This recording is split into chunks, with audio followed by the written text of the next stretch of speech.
Saya biasa kalau ceramah dengan kawan-kawan ni saya suka awal. Sebab kalau kita hujung-hujung, satunya modal tu dah habis. Yang keduanya, kalau dengan Adam ke dengan kawan-kawan ni, dia dah gear 5 kan. Kita gear 2, gear 3 ni, jadi tenggelam lah kita. Tapi malam ini saya rasa gembira sebab kita dapat kekal di sini dalam keadaan yang cuaca tak begitu baik. Tetapi saya tengok yang ramai selain daripada kawan-kawan anak muda Temerloh, yang kekal juga ialah kawan-kawan yang hadir daripada seluruh negara. Jadi ini satu petanda yang baik bahawa anak muda dalam negara kita ini masih ramai yang cakna kepada negara. Saudara, saya malam ini saya nak sebut sedikit. Kalau orang tanya kita apa aset ataupun apa harta negara yang paling bernilai, mungkin orang akan kata yang paling bernilai ini rakyat. Ada yang mungkin kata yang bernilai ini ialah orang muda, sebab mereka ini ialah pelapis kepimpinan pada masa yang akan datang. Tetapi bagi saya, aset ataupun harta yang paling bernilai bagi negara kita ialah sistem kita. Kita mungkin ada negara yang kaya, yang penuh dengan harta, yang penuh dengan hasil galian yang mahal. Tetapi kalau sistem yang ada itu tak membolehkan kita untuk menguruskan harta negara, sumber manusia kita dengan baik, maka negara kita ini juga tidak akan membawa kemakmuran dan kesejahteraan kepada rakyat. Dan sistem yang kita warisi hari ini ialah sistem yang hadir selepas begitu banyak pergolakan, pergelutan, penjajahan. Kita dulu bermula mungkin kalau di Temerloh ini, Pekan Temerloh mungkin bermula dengan satu rumah, berkembang menjadi kampung, berkembang lagi menjadi pekan. Dan sistem juga begitu. Sistem mungkin bermula dengan ketuanya ketua rumah, berkembang, mungkin naik kepada penghulu. Sistem pentadbiran yang ringkas. Kemudian apabila kita dijajah, antara kebaikan ataupun antara kebijaksanaan rakyat kita ialah mengambil sistem yang dibawa oleh penjajah-penjajah ini yang baik. Dan sistem yang ada dalam negara kita ini, kita tak boleh kata sempurna. Ada kelemahan. Tetapi kelemahan ini harus kita terus perbaiki. Dan peranan kita dalam angkatan muda, peranan kita ahli-ahli politik ini, bukan hanya bersaing ceramah siapa yang paling ramai. Peranan kita ahli-ahli politik ini juga bukan bersaing parti mana yang ramai ahli. Tetapi peranan kita sebagai orang politik ialah memastikan sistem yang ada yang mentadbir negara kita ini ialah sistem yang terbaik untuk rakyat dan juga negara. Saudara-saudara, UMNO memerintah begitu lama. Sistem yang UMNO bawa ini hebat. Kita tak nafikan. Kita ambil daripada pentadbiran British, daripada pentadbiran istana berkembang. Sekarang ini di peringkat daerah dengan bukan hanya pegawai daerah sebagai pemimpin. Kita ada pejabat jurutera, kita ada pejabat kesihatan, kita ada magistrate dan sebagainya.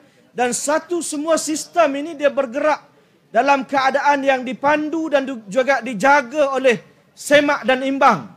Yang tak membenarkan bahawa ada dalam sistem itu untuk korup. Kalau kita tengok sistem yang baik ini, Perdana Menteri dia tak boleh buat sesuka hati. Sultan tak boleh buat sesuka hati. Sistem ini terjaga. Tetapi di bawah UMNO Barisan Nasional, mereka mereka manipulate sistem ini supaya mereka boleh buat untuk curi duit rakyat.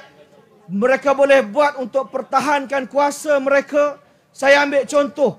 Kalau selepas merdeka dulu, dalam sesebuah daerah umpamanya yang paling berkuasa ialah pegawai daerah.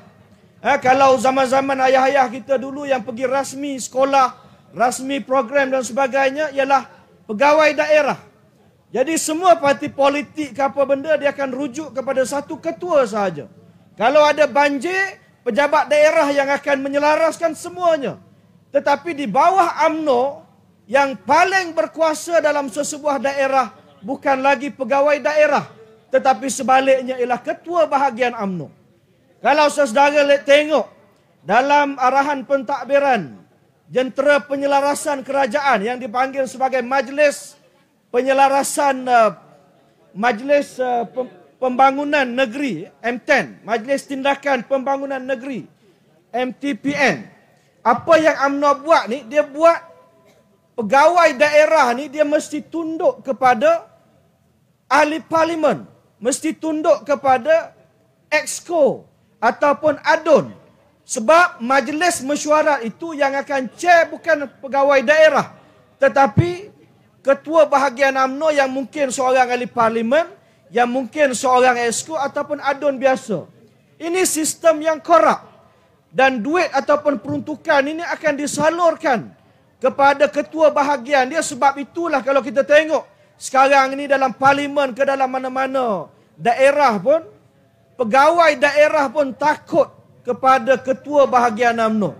Dan ada tempat tertentu pegawai daerah takut kepada ketua cawangan UMNO.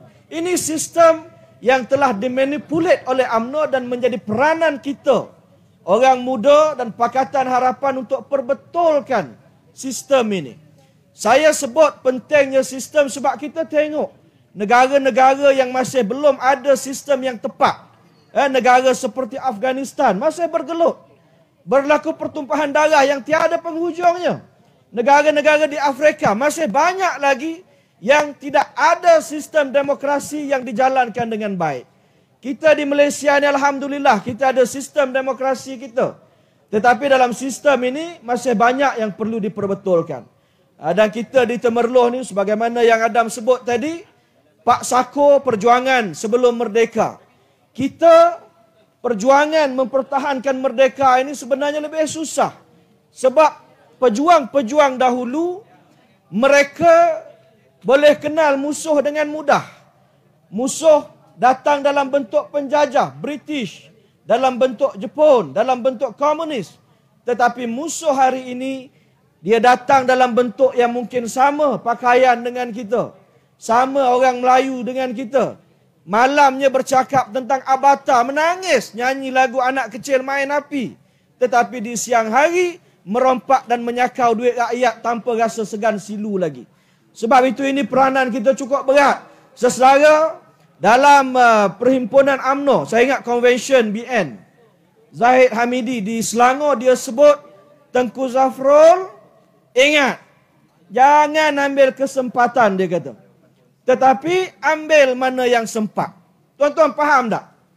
Apa makna dia? Jelas maknanya bahawa dia minta supaya Tengku Zafrul ini sakau sebanyak mungkin duit yang ada. Dengan cara yang sudah tentulah. Yang melibatkan politik wang ataupun rasuah. Jadi ini peranan kita orang muda. Saya yakin malam ini elok pula lah hujan dah. Orang kata dah berakhir mungkin. Mungkin boleh ramai dekat sikit lah. Lepas ni kita akan dengar YB Kelvin dan YB Adli. Cuma saya rasa ucapan malam ini penting. Tetapi yang lebih penting ialah komitmen sesedara untuk kekal berada di sini sehingga dengan ke penghujung program insya-Allah. Saya ingat itu dulu. Assalamualaikum warahmatullahi wabarakatuh.